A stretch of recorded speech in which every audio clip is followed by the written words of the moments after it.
Ma mère s'est réveillée d'un coma de 15 ans pour se venger. Yo les gars, ici c'est Frex. Aujourd'hui on se retrouve pour une nouvelle vidéo de réaction d'histoires animées. Parce que les histoires animées c'est cool. Et du coup c'est parti, nous allons regarder la vidéo.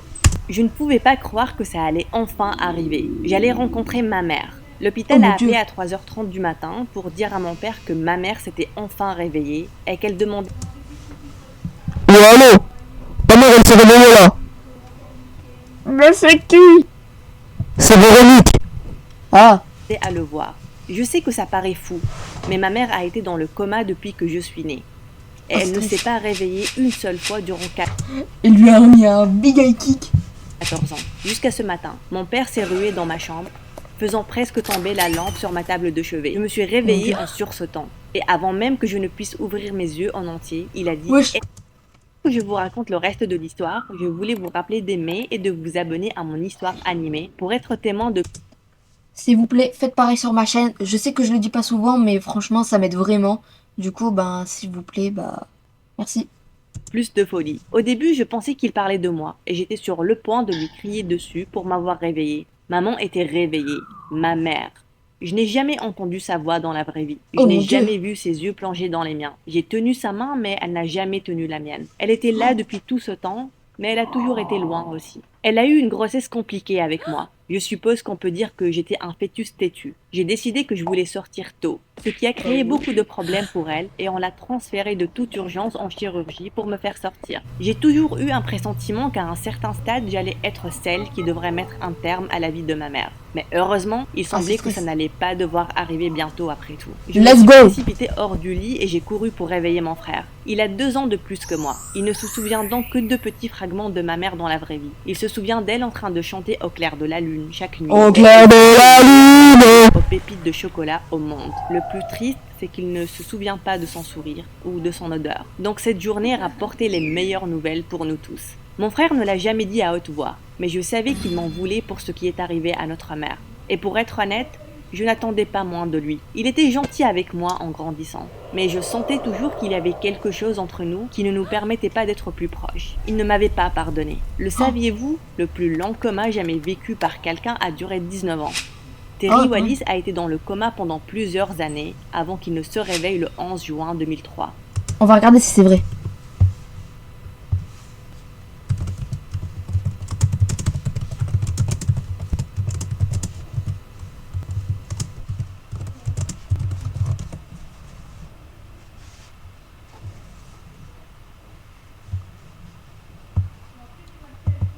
Le record le plus long coma est de 37 ans.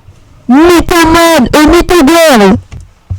Le trajet vers l'hôpital semblait durer une éternité, et aussitôt que mon père a garé la voiture, on s'est tous précipités à l'intérieur. Nos heureuses retrouvailles ont été interrompues quand le médecin nous a arrêtés à l'extérieur de la chambre de maman. Il avait un regard grave. « Elle veut voir Emma », a dit le médecin. Et mon père m'a tiré vers l'avant. Il a dit « pas de problème » et a essayé de convaincre le médecin d'ouvrir la porte. « Non, vous voyez », a commencé le médecin. « Elle ne comprend pas qu'Emma est une adolescente maintenant. Elle pense qu'elle lui a donné naissance il y a quelques heures. » Je pense que tous nos visages étaient devenus blancs. Bien entendu, on pensait que ça pouvait arriver, mais on ne savait pas ce qu'on allait faire quand ça allait finalement se produire. Le médecin a dit à mon père qu'il ne voulait pas choquer ma mère, jusqu'à ce qu'on soit tous là, à l'hôpital, avec elle, pour qu'on puisse me présenter. Ça n'allait pas être facile, et on en était tous conscients. J'ai retenu ma respiration, alors que mon père et le médecin entraient dans la chambre de ma mère. Puis, ma mère a commencé à crier d'une manière incontrôlable.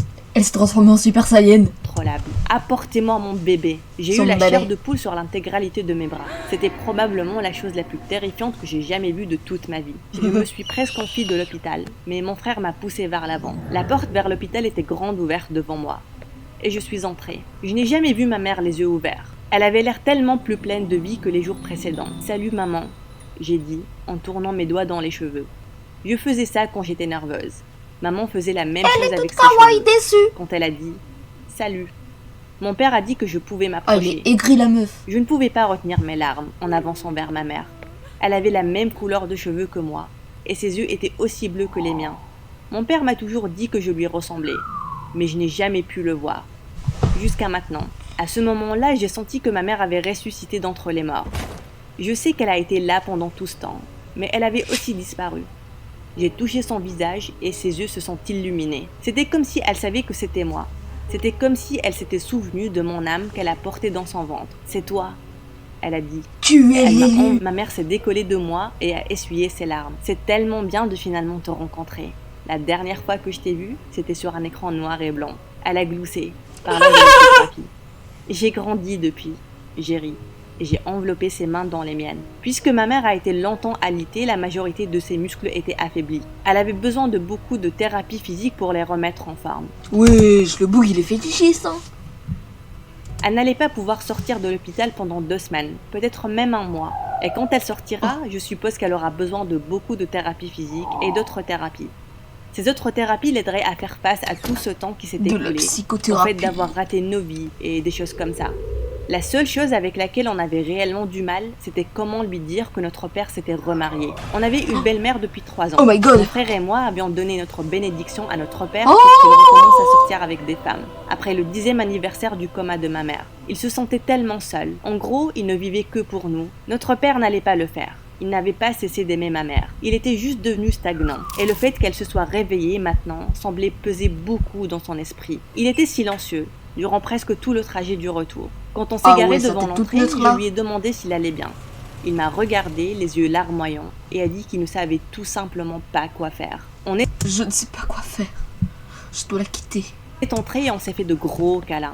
Notre belle-mère est venue et nous a demandé si on allait bien. Elle était au courant de ce qui s'est passé et de toute la folie qui allait continuer maintenant. Sauf qu'elle pensait que mon père n'aimait plus ma mère et qu'ils avaient divorcé. Alors qu'en réalité, pour commencer, il n'avait jamais divorcé de ma mère. Ça allait sûrement être l'enfer. Plus tard, du coup, il s'est double marié. Donc, qu'est-ce que tu vas faire ? A demandé ma belle-mère. Ouais, qu'est-ce que tu vas faire, hein ? Mon père était silencieux et elle a continué, disant que bien évidemment, on avait besoin de contacter la famille de ma mère et de les aider. Mon père a dit qu'on était sa famille et qu'elle allait rester avec nous. Ma belle-mère n'aimait pas cette idée et a suggéré qu'on lui prenne une chambre d'hôtel jusqu'à ce qu'on mette en place quelque chose d'autre. C'est là qu'il a lâché la bombe. On est encore mariés, il a lancé. Ma belle-mère a acquiescé. Oui, nous le sommes et j'ai amplement le droit de décider de ce qui se passe dans cette maison. Il a regardé ma belle-mère de travers. Non, je veux dire, je suis toujours mariée avec elle. Donc, on n'est même pas légalement marié. Mon père a agité la tête. Je pouvais dire qu'il pleurait aussi. Ma belle-mère a lâché le plus gros cri que je n'ai jamais entendu de ma vie. En fait, c'est elle la Super Saiyan. Je pense que ça m'a percé les tympans. Mon frère et moi, nous nous sommes précipités en bas des escaliers quand ma belle-mère lançait d'horribles mots à mon père. Son visage était rouge de rage. Il est parti chez sa sœur. Je pouvais voir que mon père était blessé, mais il avait l'air presque soulagé en même temps. À la fin de cette semaine-là, ma mère était prête à rentrer à la maison. On a préparé la chambre d'amis pour elle, mais on a été surpris quand elle est revenue à la maison et qu'elle est directement allée à la chambre à coucher. Mon père n'a rien dit, mais mon frère a pris la parole. Il lui a demandé de mettre ses affaires dans la chambre d'amis et elle avait l'air blessée. Ça va aller, maman, tu peux dormir dans la chambre principale ce soir. J'ai essayé de la rassurer. Ce soir, c'est mon lit, ma maison. Elle semblait confuse et inquiète. Puis elle a demandé où était notre belle-mère. On lui a dit qu'elle était partie. On l'a tous aidé à s'installer sur le lit et elle a fait une sieste pendant que nous discutions de comment on allait présenter. Ah, ça l'a pas suffi 15 ans de dodo là. Ma belle-mère à ma mère. Peu de temps après, notre belle-mère a surgi et a toqué super fort, réveillant maman. Mon frère a ouvert la porte et lui a demandé avec une voix basse de faire moins de bruit. Quand la porte s'est fermée, maman était au bord des escaliers. Tout va bien ? Elle a demandé. Et elle a descendu les escaliers, se retrouvant face à face avec ma belle-mère. Maman, voici Lisa. Lisa a croisé les bras quand ma mère a tendu sa main. Se rendant compte que Lisa n'allait pas lui serrer la main, maman l'a retirée. Elle a proposé à Lisa. On dirait, vous voyez la mode là, genre en 2000. Enfin, quand on était petit, genre on faisait. Allez, serre-moi la main. Ma daronne, elle a dit non. Lisa d'entrer et Lisa a répondu avec un air narquois. Je n'ai pas besoin d'être invitée dans ma propre maison. Je suis.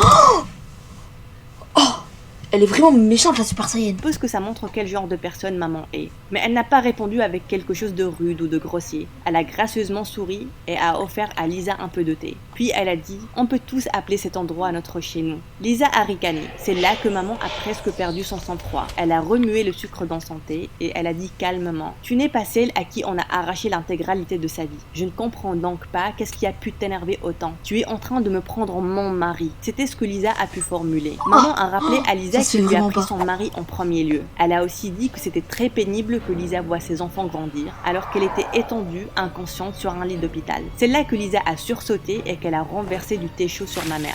J'ai rapidement réagi. fait mal.